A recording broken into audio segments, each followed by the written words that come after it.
Hello, everyone, and welcome to another episode of the Reckless Paradise podcast. Tonight's episode is another shoot the shit episode, but I kind of wanted to come on here first off and kind of just say thank you so much for listening to this far.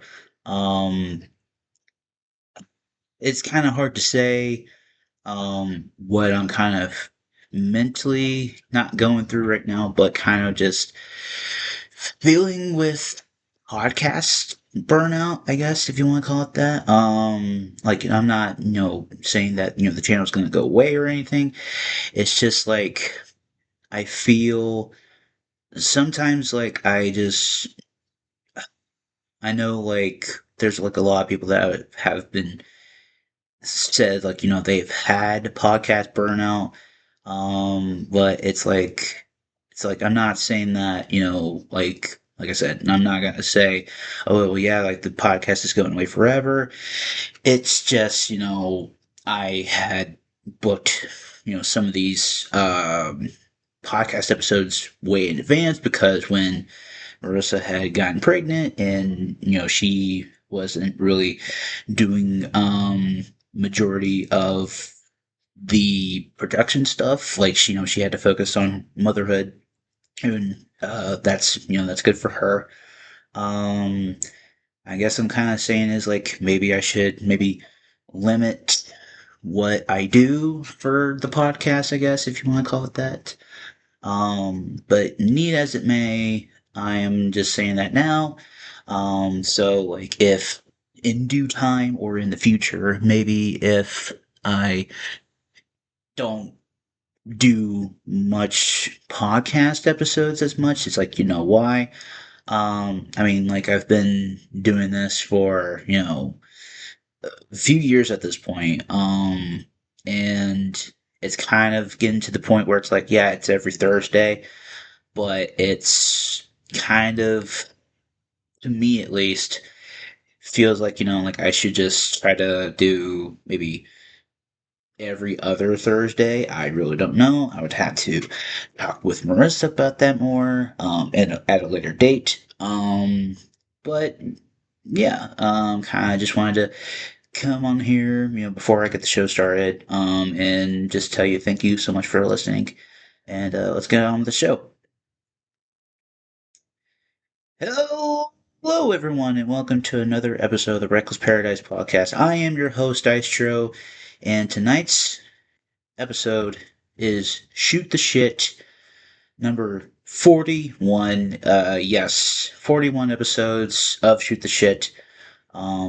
If you had listened to the previous message beforehand, like I said, burnout is a bitch, but, I'm gonna try to do my best to keep on moving.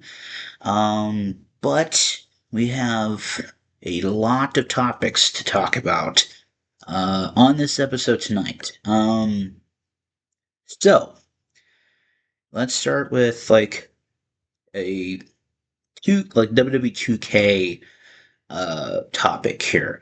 So a few weeks ago, at the beginning of April, we had the Havoc Collective, which had a lot of shows that were on that card or on those shows. We had For the Culture, we had Ryan Perez's Bloodsport 3, we have True Fang, we had uh, uh, Crazy Joe's show on that card. We had Austin Cunningham's Spring Break 4.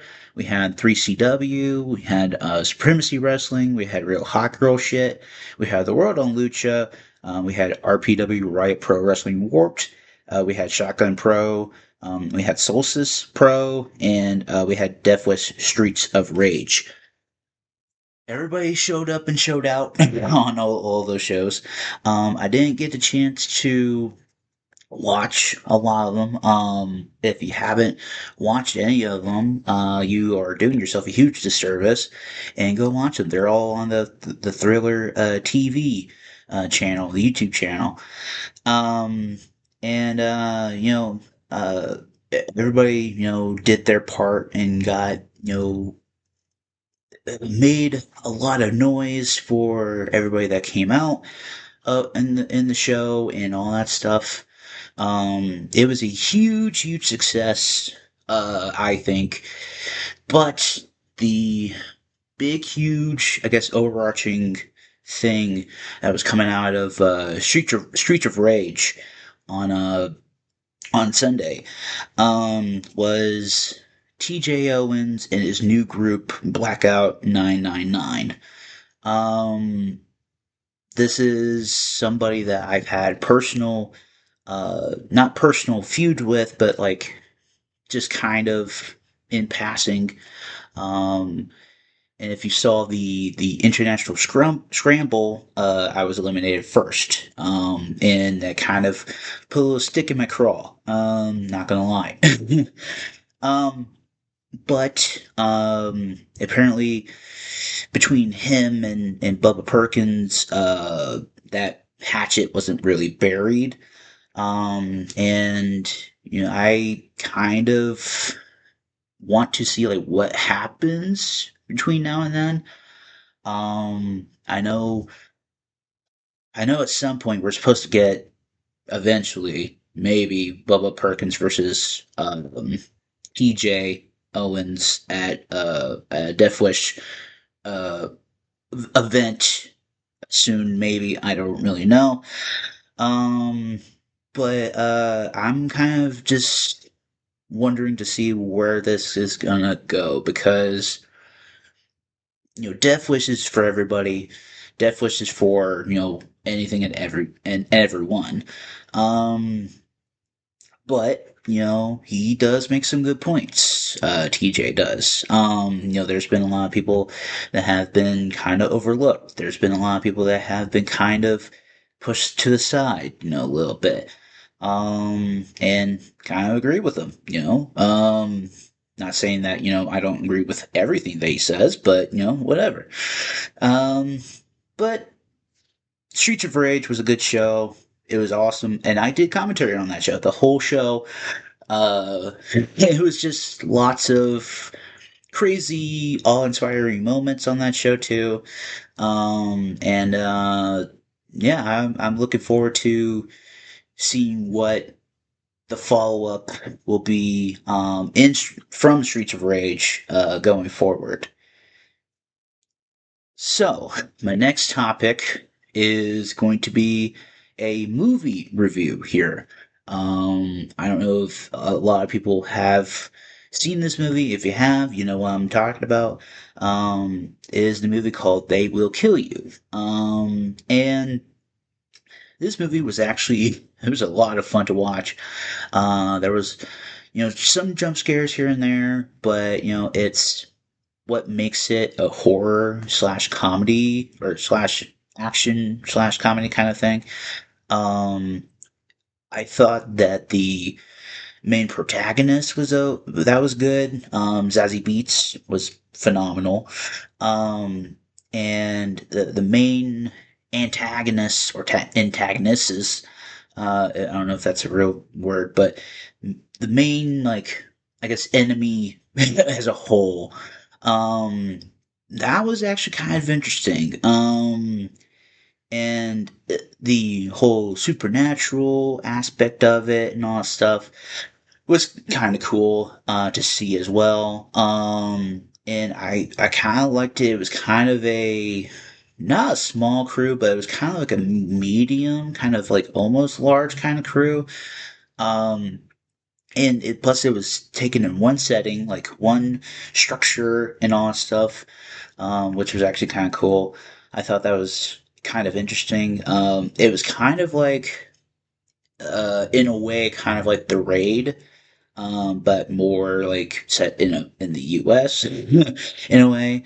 Um, I just thought the plot was kind of cool. The trailers that they had before the movie even started was actually kind of cool.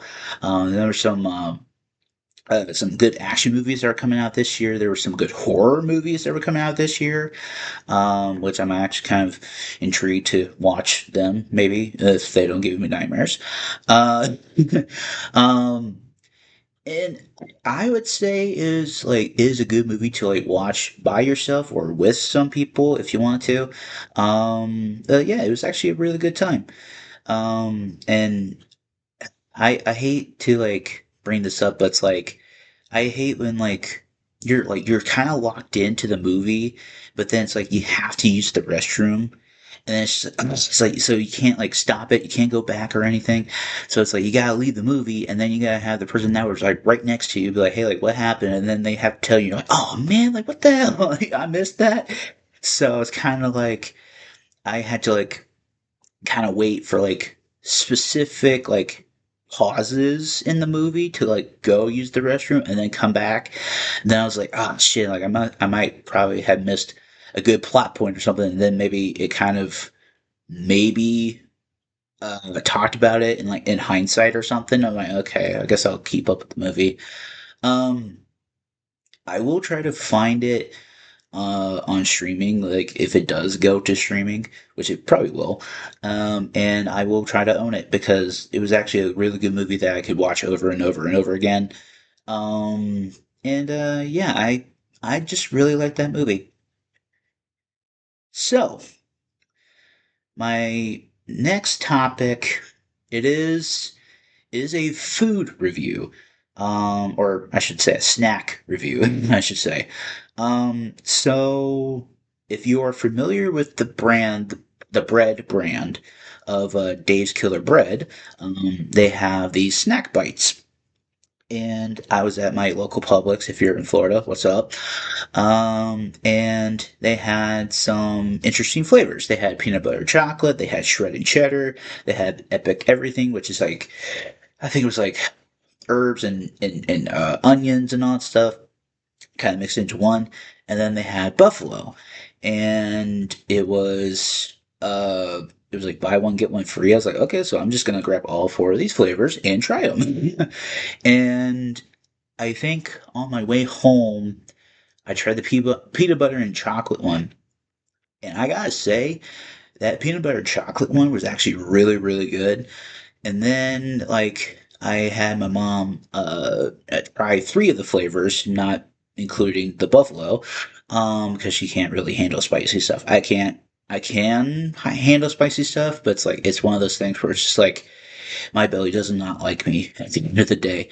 Um, so, um, after opening all four of them, I had just made a huge gumbo and just put all four flavors into a plastic bag or a Ziploc kind of bag, and I just started munching on them. Like I just did one at a time, not like do two or three at a time, like Cheez-Its or whatever. Um, it was actually a really good combination of all the flavors and all that stuff. I had gotten majority of it was like buffalo to me because I guess like some of the dust from each flavor kind of like mixed in with each one and all that stuff. I think it was actually a really good nutritious snack for me because like it kind of made me feel kind of full, so I didn't overindulge myself when I would have like a snack later or food later, which is actually good for me. Um, and I mean, each flavor was actually really good too. Um, uh, if I had to recommend a good flavor, I would say if you like the cheddar, it'd be shredded cheddar. Um, if you had to, if I had to pick a not a least favorite flavor, I should say, I would say maybe the epic everything because it didn't give me what I would want in that. Um, but yeah, that was actually a really good snack. And I would highly recommend it. So, on to more, I guess, wrestling sort of stuff here. I was recently, not too long ago, I was at the um, ROH tapings, ROH TV tapings in Jacksonville. And so, funny story. Um, it said between, I think it said between I think it was like it started at four, I guess four ish, and it ended at I think 10 or 11. No, it was like no, it started at 5 and then it ended at almost 11. And I sat through 33 matches on that taping. Which I mean, I had a good time. The view that I had wasn't like the best in the world, but it was like doable.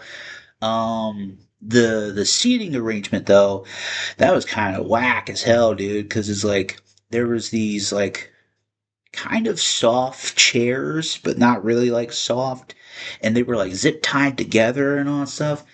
And like there was a chair between me and a guy with his girl, and there was another guy that came to sit between us, and like he's like we're shoulder to shoulder with him, and I'm like, dude, like I can't move or anything, like I can't move forward or scoot over or anything because like we couldn't move, so like he had to do what he had to do, and he had to break off those zip ties and all that stuff so that we can like scoot and all that stuff because if we were trying to sit, if we were going to sit together, we couldn't sit shoulder to shoulder because that would be super uncomfortable and we would be miserable the whole time. So we did that. And then it was like throughout the night, I guess like some people were leaving and all that stuff. So I was like, okay. So there was a guy that was in front of me and he was keeping up with like some spoilers and all that stuff. And he was like, "Do you guys just want to come sit up here with me?" And we were like, "Yeah, sure." So like we all went up front, and then after a while, that guy had left, so it was just me, the guy that I was next to, and then his girl, and we were like just sitting up front, like in the front row, talking to people. And I got the chance to talk with Bobby Cruz, the ring announcer, and he was actually he was a really like sharp-witted guy. Like you were like cracking jokes and all that stuff, like we were just talking. And then there was one of the ring people named Bob, sweet man. And we were just having fun, just talking and all that stuff. And then it was like getting close to like 11 or so, and I was like, I was like, I'm just gonna go home because it was like, the main event was MXM and Johnny TV versus the Rascals, and I mean, like I could have probably stayed for that, but like I didn't want to stay super uber late. And then I thought, like like I was like, maybe I'll just stay till like for like 4 hours or so. No, I stayed the whole like almost 6 hours that I was there. Uh, but I got to, take some pictures and all this stuff. I even got to like dap up some of the people. Did like the gun club or yeah Bullet Club Gold hand signal with Ace Austin and Juice Robinson. That was actually kind of cool. Um, yeah, it was just it was an all around like good time. It was actually a really fun atmosphere. Um, and I might try to go back to the one next month. It depends on if they can get their stuff running together. Um, but yeah, that was actually a fun time.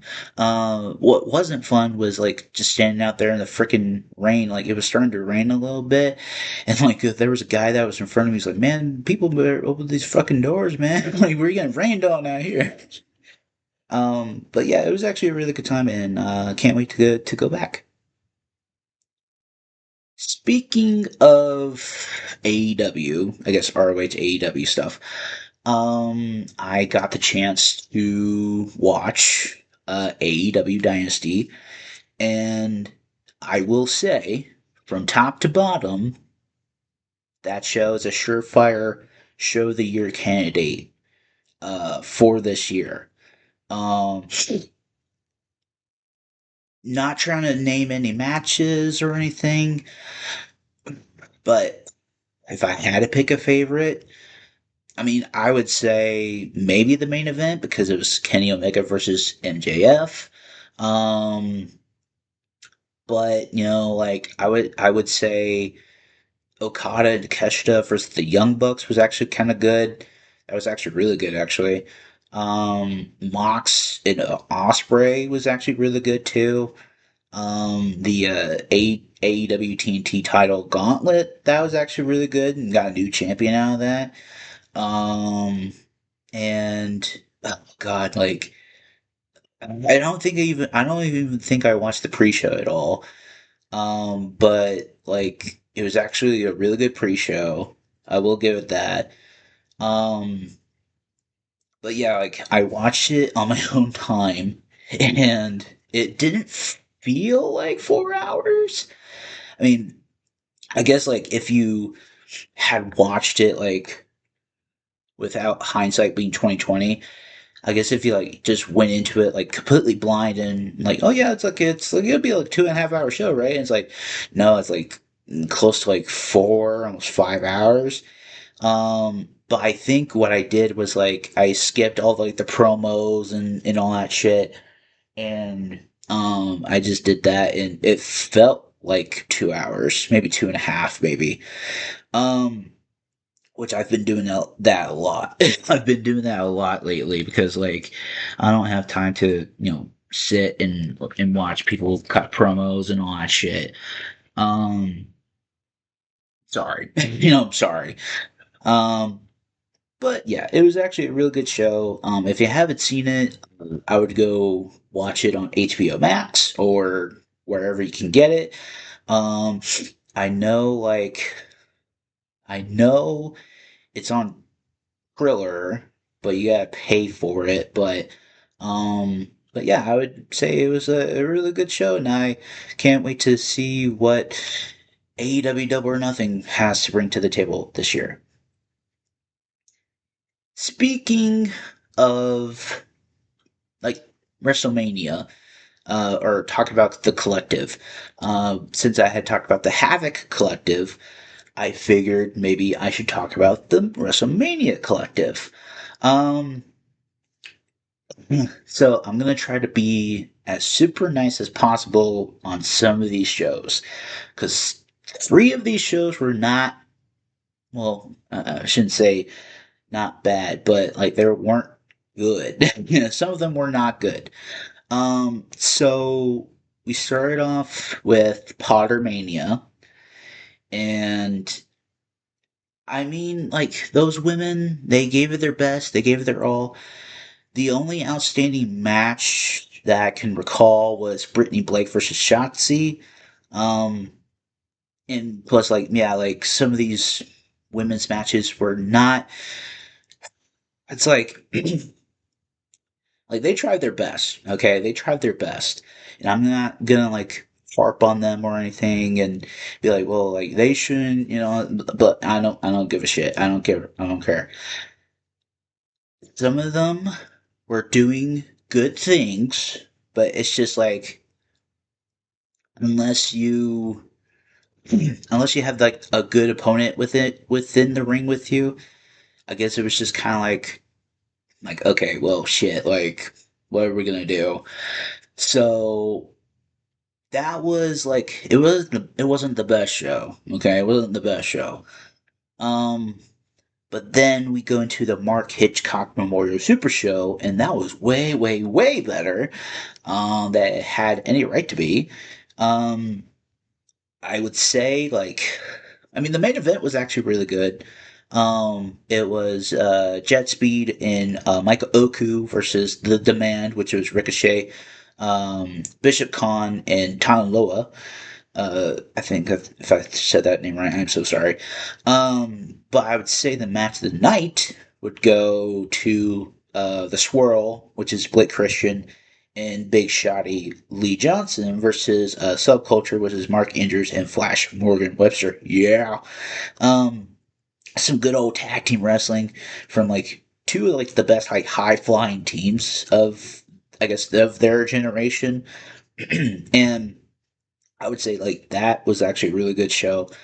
Um, And then I remember watching uh, GCW MDK Fight Club, and um, opener was it was Slade versus Doctor Redacted. I know the main was it was Bear Bronson and Mr. Danger versus Hayabusa and Masato Tanaka, which I mean, if we can get more Bear versus Masato Tanaka, like in GCW of all things, sign me up, dude. Like that would be freaking crazy. Um, and that was a good show too. Um, I got a chance to watch the New Japan Pro Wrestling Death Vegas Invitational. I mean, it was okay. Like for I guess the first half, I guess if you want to call it that, the first half, and then by the second half, it kind of like picked up a little bit. But the opener though, Zack Sabre Jr. versus Anabe, was like really really freaking good. Um, the triple threat tornado tag at the main of that show was actually really good too. Um, and I know like Nick Gage is like, he's kind of getting older, like, but he could still move. Like, he was like early 20s still when he was in CZW, which is good to see. Excuse me.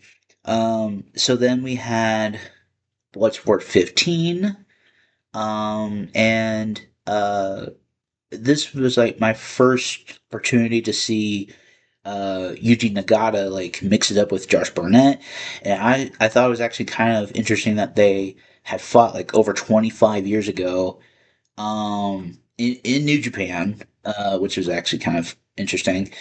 But then, at the end of the show, people were still sitting there, and Josh Barnett had said that Bloodsport is not going to be a part of WrestleMania week or weekend anymore. Where it goes from there, I really don't know. But he said it's closed down for the foreseeable future, and it's like it sucks because it's like you have like some really good, interesting matchups on that card, um, and I just don't know what Mania Week or Collective Week is going to do without Bloodsport next year. Maybe like a new company can come in to like fill in that spot or something. I really don't know. But I will say the Grand Perez Bloodsport is here to stay on Havoc Collective. Um, which that's not going away. That's not going away. Um, so then we go to Spring Break 10, Joey Janela's Spring Break 10.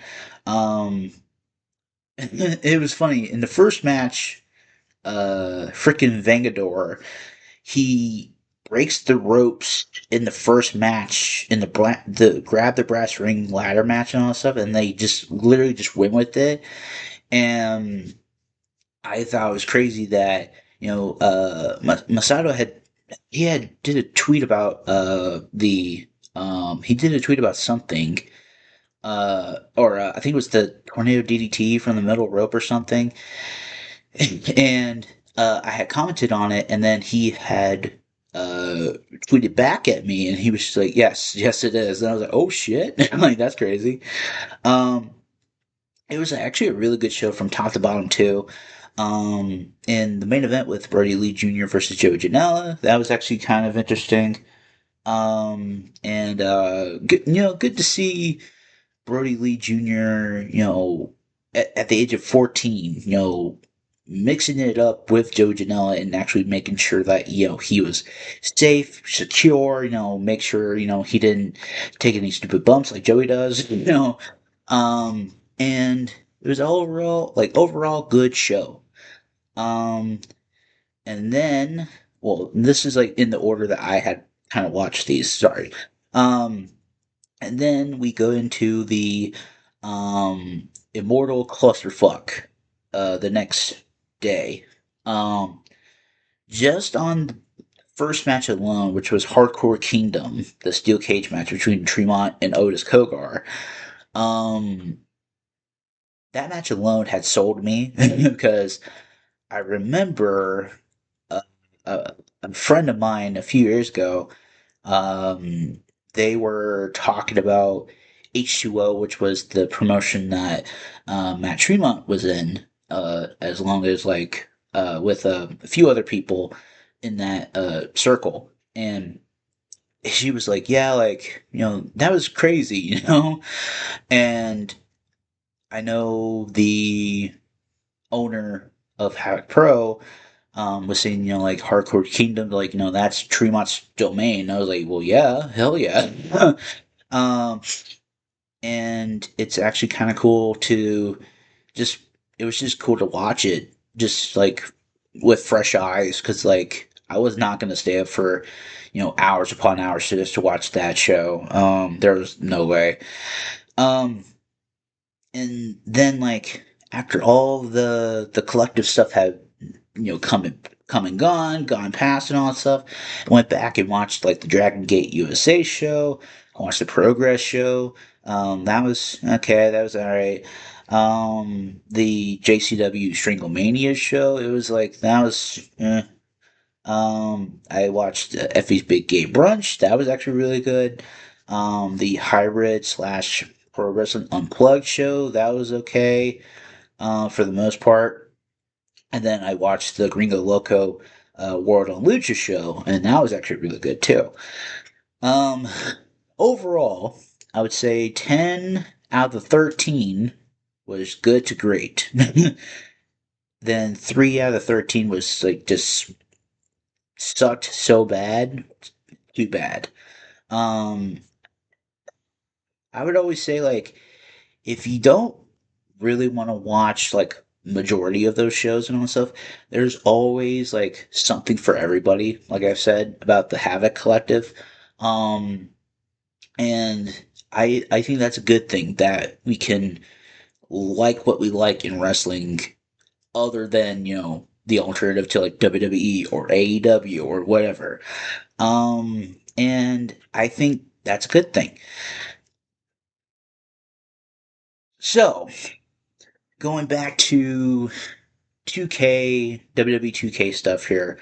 On May 9th, next month, we have Supremacy Wrestling London Calling 2. And there's a lot of matches on that show, not including the pre show. Well, including the pre show, but the pre show and the main show, it is a huge card for a lot of people that have been riding with Supremacy and all that stuff. Which, if you haven't, go watch some of the older stuff. You won't be disappointed. And I know today was and I talked about the Havoc stuff. Unfortunately, on the Havoc side of things, we were supposed to have Havoc Believe Me on May 1st and Havoc Paranoid on May 2nd. Those shows will happen at some point, but just not right now. And I kind of don't really want to go into detail on like what happened with that, because that's not really my domain or anything. But in due time, those shows will happen. But if you have not been following along with the Havoc Pro Twitter, you'll see what has happened and transpired. But at this time, those shows on the Havoc Pro side will not be happening. So, talking about, the Mania collective stuff, still, let's talk about WrestleMania, shall we? I'm gonna try to keep this short, sweet, and simple. Um, on night one, there was two matches that were actually really good. Rollins and Gunther, and I will say, I would say the main event was actually kind of good, but I don't think it was like that good, to be honest with you. And and then night two, actually night two was way better than night one, actually. And I mean, I think the main caveat was that it was in Vegas again. And you did that, last year. And I don't think people really wanted to go back to Vegas again. Um, because not a lot of people were very driven with the storylines and all that stuff too. Um, and I would say maybe out of night two, I would say the main event for night two was actually really good. The ladder match for the Intercontinental Championship was solid. That was crazy. Um, I mean, Oba beating Brock, that was a huge statement. Huge statement made for Oba Femi there. To put down Brock and retire Brock, I guess if you want to call it that. Um, I mean, like when I was talking about the Mania Collective stuff, at Spring Break 10, um, it was Effie versus Allie Catch, and I mean, yes, it wasn't pretty. It wasn't like the best match on the card, but like Allie Catch, she retired. And it's like, okay, well, like, well, shit, like, what is she gonna do now? I'm actually kind of intrigued to like how it's gonna play out with her not being at GCW again. After she just got back from an injury not too long ago. um, I mean, Mania wasn't the best this year. That's why I just went to the alternative, which was the collective shows, and I just enjoyed myself there. So that's gonna be that right there. So talk about wrestling shows and wrestling shows in general. Um, I am going to try to within a good, I guess, limit. I guess if you want to call it that. Of like money and all that stuff. I'm gonna try to go to any show that's in Florida. Because I went to the ROH tapings. I've been to AEW twice.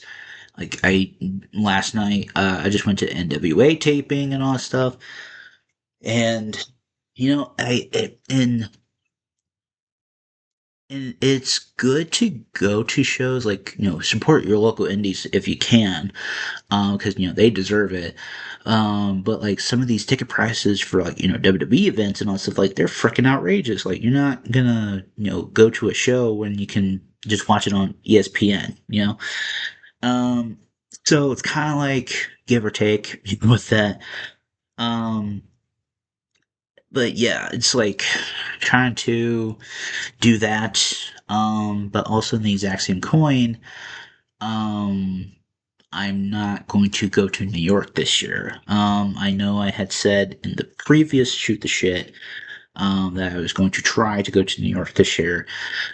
Um, the reason why is because, like, I feel like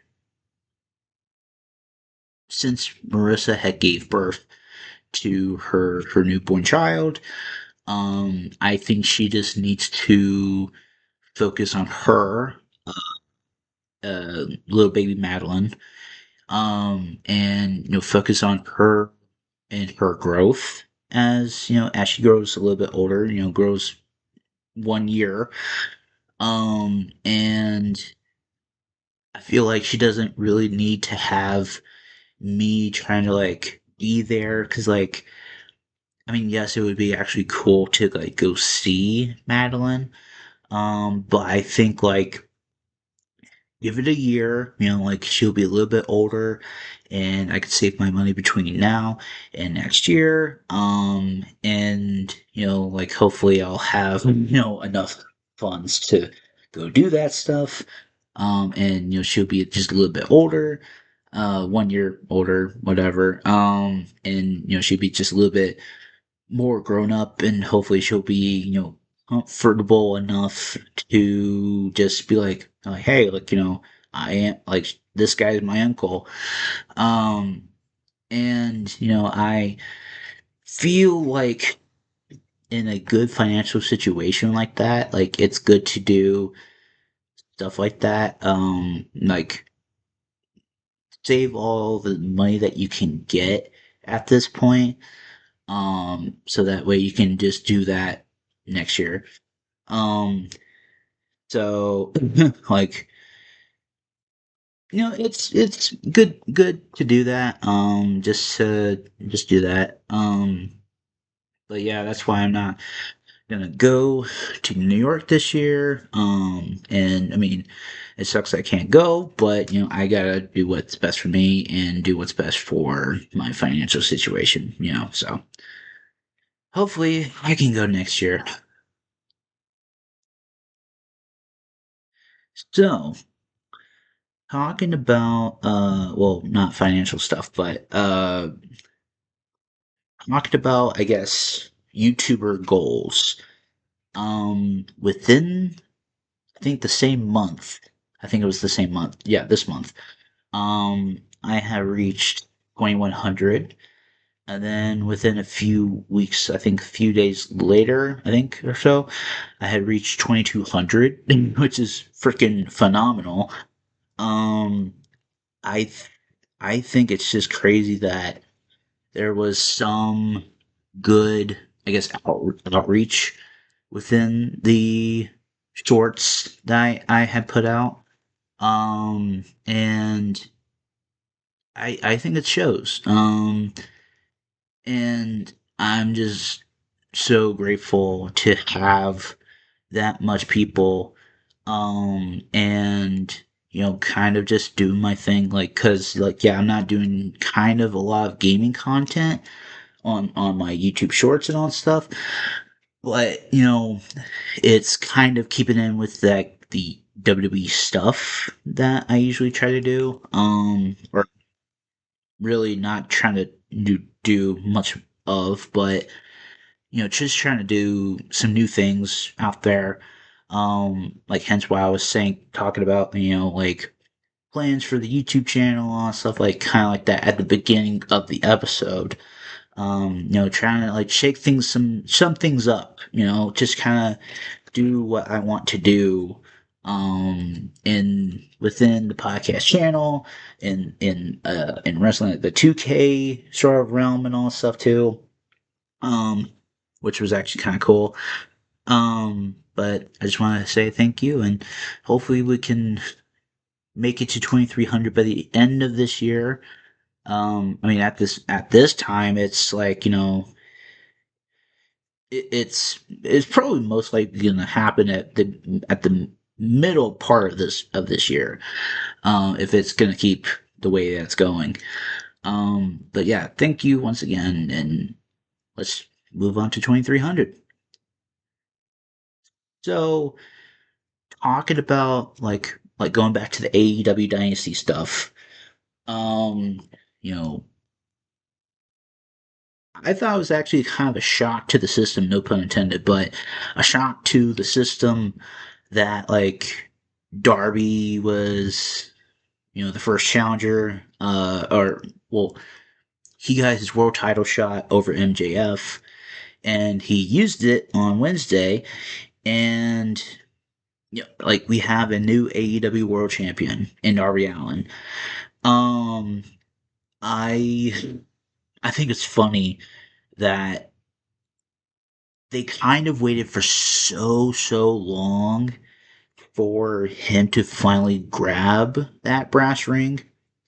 I put that term loosely, brass ring, because I guess it was just one of the things where it's like they were like, okay, well, he's not a company guy yet, but he'll still be that guy in the future. He was like a former tag team champion and multiple time TNT champion. And now he's reached, like the top of the mountain, the pinnacle of the mountain, and I don't really know what is going to be up to him, like up for him in the future. I mean, only time will tell. But like, we've had Tommaso Ciampa, next Wednesday, or this coming Wednesday, he's gonna face Brody King for the AEW World Championship. I mean, the sky's the limit for the guy too. And he's still so young, he's still so young. Um, and I don't really know what's gonna become of Darby Allin as world champion. I will say though, in my Total Extreme Wrestling 9 AEW save, I did put the world title on him, and that was when like he had faced Mox and took the title off of Mox. Which was actually kind of funny. I think it was funny that I predicted the future on that. I'm just saying. Um, but yeah, new world champion, like that's kind of cool. And hopefully there'll be some good challengers and good rivalries for him in the future. Keeping with the more I guess recent things here. We've had some new NXT signings, some main roster call ups, and all that stuff.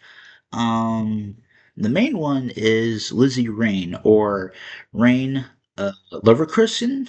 If I'm butchering that last name, I am so sorry. But she is actually a really, really good um, female wrestler that I haven't really watched much of, but like from like clips and highlights and all that stuff that I've seen of her, she's really freaking talented, and that's a really good signing for NXT to have. Like Eli Knight, aka EK Prosper. Um, we've had some people from Evolve come over to NXT. Brad Baylor, Ricky Smokes, Jackson Drake. We've had some people from like like of GCW fame, like Jackson Cartwheel, Starboy Charlie, aka Charlie or Chaz Starboy Hall. I don't really like that name, but I really can I can see why they wanted to go with that. But at least they kept the Starboy thing, Um, and I think it's actually a really good like good I guess good crop of NXT people. Like it's there's a lot of people that got just called up not too long ago. Like Joe Hendry, Ethan Page, Fatal Influence, which is like JC Jane, Fallon Henley, and Laney Raid. If I was trying to remember the name. Sol Ruka, Ricky Saints, and Blake Monroe was some of the people that were just called up. Um, Good call ups this year. The night, the day after Mania too. Um, where I can see some of these call ups in like the title pictures and all that stuff, I can see Joe Henry being an Intercontinental Champion or a U.S. Champion, but I know he's going to be on Raw, I think. So, yeah, I could see him being either or mid card champion. Same with Ethan Page as well.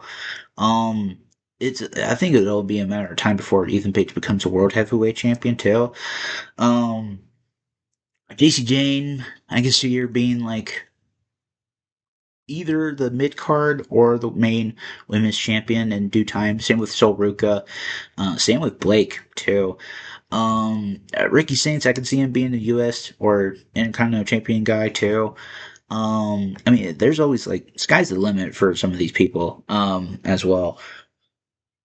Um, I mean, as terms of like the NXT people, I mean, Brad Baylor and Ricky Smokes, they are the NXT Tag Team Champions, so that's kind of cool. Um, I could see Lizzie Rain being that woman to take maybe the title off of Tatum Paxley for the North American Championship, or being the woman of the main NXT Women's Division. That'd be actually kind of cool. I mean, like I said, sky's the limit. So let's just see what happens. So going to GCW stuff again. Or going back to GCW stuff, I should say. Um, I know a show coming up in next month at the 2300 Arena, aka the ECW Arena. Excuse me. We're getting Nick Gage versus Bear Bronson. I think this is a match that I want to have hooked to my veins because this match is going to be balls to the wall, fucking crazy action. And I don't know what they're going to do, but I just want to picture like a lot of things, you know. Um, but I think it's just crazy that we are getting um Nick Gage, like the king of hardcore wrestling, or the king of ultra-violent wrestling versus like the berserker of ultra-violent wrestling and Bear Bronson, a winner of the NGI 10 that I was at last year. Um, and I really just don't know what they're gonna do. Because like I said, sky's the limit for what their imaginations can take them. Um, I would say that would be the main event.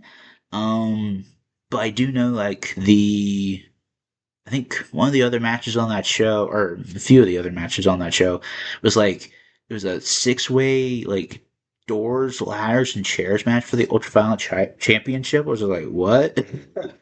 um, it's like, I mean, it's very fitting for the ECW arena. Um, hopefully a lot of those people come out and show out because like that's it's gonna be a good show. It's gonna be packed to the gills, I bet you. And people are gonna be sweating their fucking balls off in there, unless they have AC in there, which is good heavens. But yeah, I mean, I can't wait to watch this show and give you my thoughts on it next month. So going back to 2K WWE stuff, we've had Russell Summit, which was the top five federation Russell Summit show that was last night. I didn't get a chance to really watch it in full. But if you haven't watched it yet, go watch it. It helps support Crazy Joe and all his shenanigans that he's going to on that channel. And he's actually a really cool, dope person. Got the chance to talk with him some few times. As my normal self. Um, and yeah, just go watch it, and also go support all the other creators that are out there. Doing their thing, keeping 2K, I guess 2K games, if you want to put it loosely, they're alive. Uh, just to keep the creativity alive. Talking about like, when I was talking about the retirement thing, with Brock Lesnar and Allie Katch, she's gone from GCW. One of the other names that I forgot to mention was the Sandman, aka Hardcore Hack. If you're WCW people out there, um, we had Sandman's last match at Joey Janela's Spring Break 10, which was versus the Invisible Man. Um, there was lots of run-ins, lots of interference and all that stuff. But I will say this: Sandman and Invisible Man was actually a really good match. I will say that. Um, and plus, like Invisible Man, he's always a good worker. I mean, he had a match with his brother Invisible Stan, for Christ's sake, a few years ago, and it was like a 5-star classic. Um, it's crazy to think that Sandman didn't win on his way out, or before he retired and all that stuff. But I mean, what a career that Sandman had. Like he was in ECW, went to WCW, went back to ECW, and then he was in the ECW Invasion stuff. What on WWE CW. Um, and then he went to, I think he went to TNA, I think. Yeah, he went to TNA, yeah. And then, he was just doing his thing, making sporadic appearances around like WrestleCon stuff, wrestling conventions and all that stuff. And I think it was like a good like stamp of approval on his like final match uh of his career, ending at Spring Break 10. Just like Terry Brunk, aka Sabu, did last year. And I think it was a good send off for Sandman. Thank you for entertaining us throughout the years, Mr. Sandman. Uh, you know, hopefully you'll enjoy retirement. So, um, kind of going into music here a little bit. I got a chance to listen to the new Foo Fighters album, which was Your Favorite Toy. Which I mean, like 3 years after, but here we are, which was a in retrospect was a memoriam album to Taylor Hawkins, the drummer of Foo Fighters before he had passed away, and to Dave Grohl's mom. That was cool, really good album. And it kind of like hit home on like a lot of things because like it made us feel sad, it made us feel good, it made us feel, I guess, like a lot of different emotions, if you will. Um, but I think this album that we have, Your Favorite Toy, through the Foo Fighters, um, it was actually a really good. In my opinion, it was actually a really, really good story. Like told, like, hey, like let's go back to roots. Let's go back to our roots, and it was recorded and I guess edited in Dave Grohl's studio, his home. And I think the last time that they did that was Wasting Light, and I thought it was actually pretty cool. And the drummer this time was Mr. Rubin of Nine Inch Nails fame, of many other bands and all that stuff, but mostly of Nine Inch Nails. And he did a really, really good job. I think it was actually kind of cool that he got to showcase his talents with the Foo Fighters and all that stuff. Um, and it was actually really it breezed on by too. Like it was like 36 minutes. And it didn't feel like 36 minutes. And it was like straight to the face, like straight to the point, punch in the face, like hard, like rock action. Which I actually really liked. And if I had to pick, I guess, a favorite song off that album, I would say, man, I would say Your Favorite Toy, but that sounds like a cop out.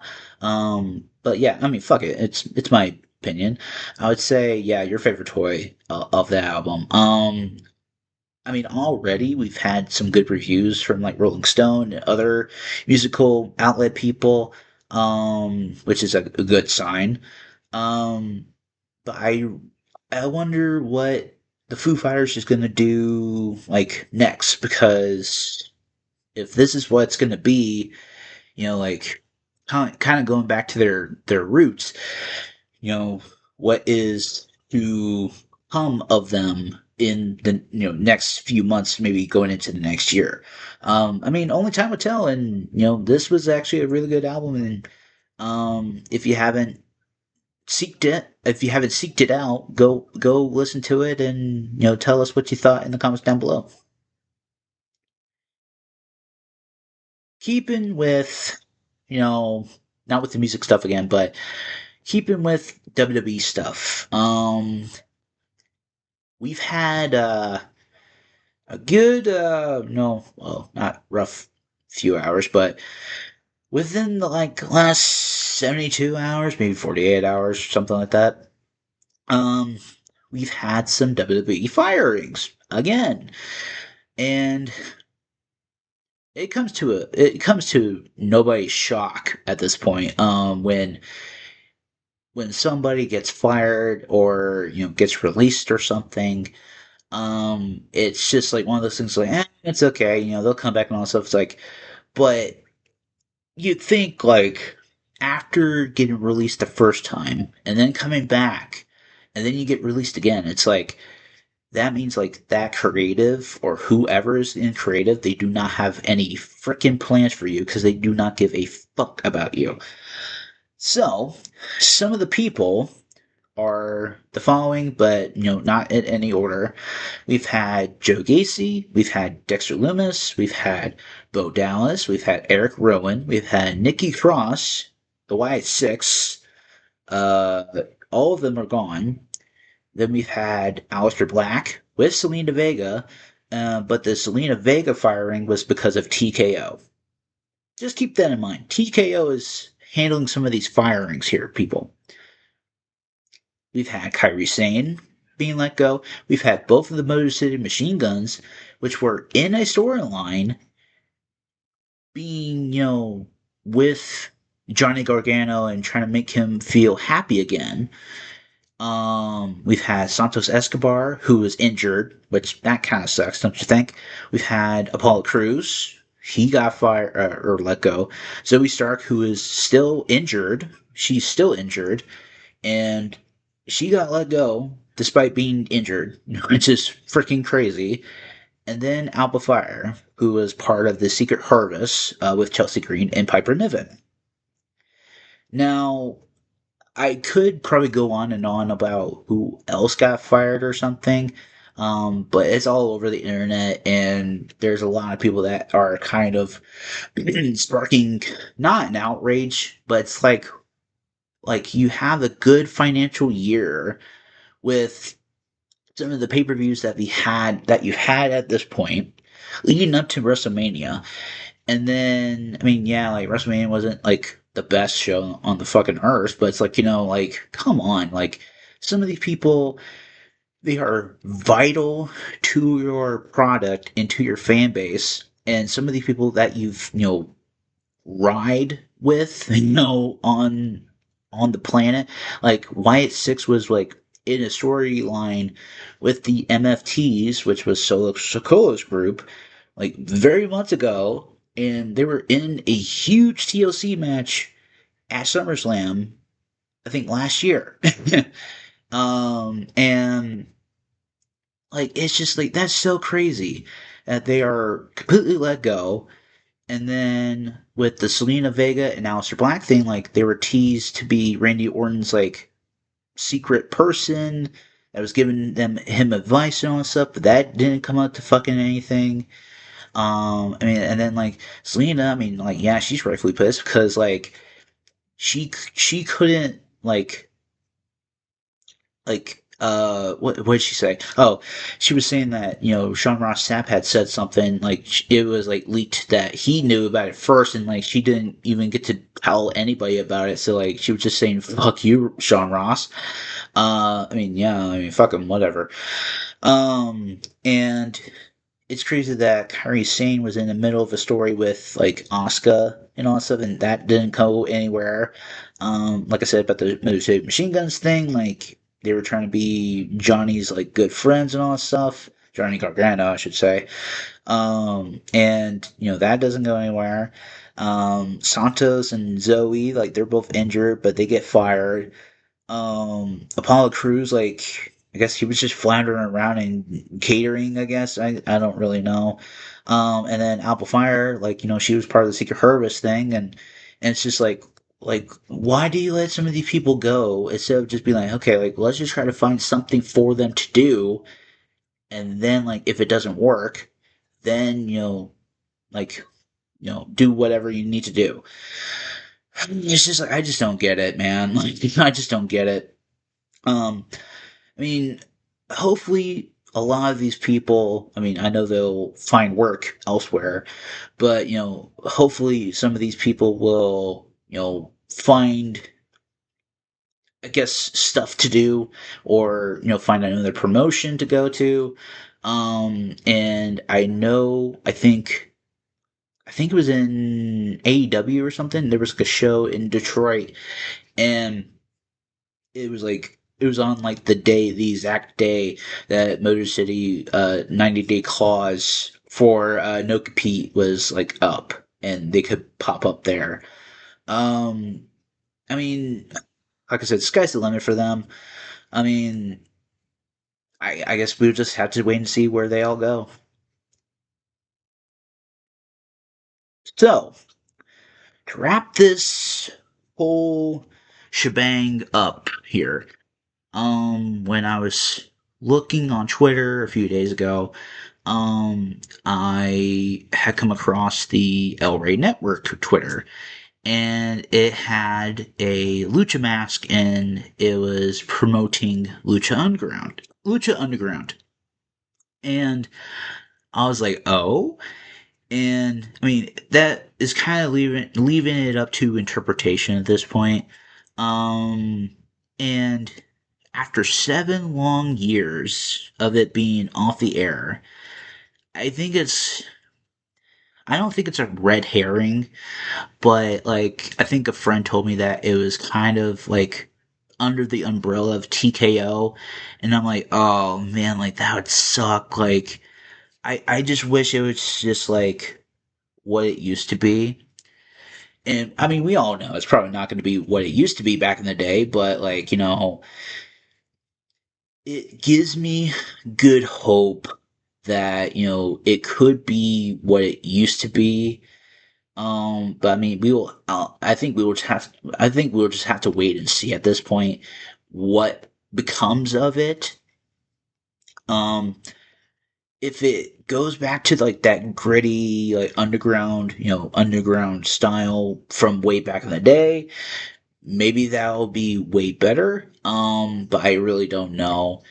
Uh, and I mean, there's only, I guess there's like a few things that I could see it doing for some people. Like bringing some of the old originals back for a few episodes and all that stuff. Maybe do like what they did like the first time, like do a the tapings and all that stuff.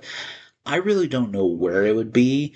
But like I would just do like maybe like a tour or something. Kind of just go like on the tour, instead of it being like in Boyle Heights in LA and all that stuff, and just like to one setting. Maybe just go on like a world tour, like across some of the 50 states, like Lucha Underground's in your city, like or something. um I mean, only time will tell what that will entail and all that stuff, but yeah, I have high hopes for it, and I guess we'll just see what happens. But that is the end of this episode. Shoot the Shit, episode 41. Thank you so much for listening and or watching. If you made it to the very end of this video, we do really appreciate it. And if you like what we do, please subscribe and follow us on all social media links in the description below, which will take you to our Linktree page, which will take you to our Instagram pages, Twitter pages, the podcast Reddit pages on there.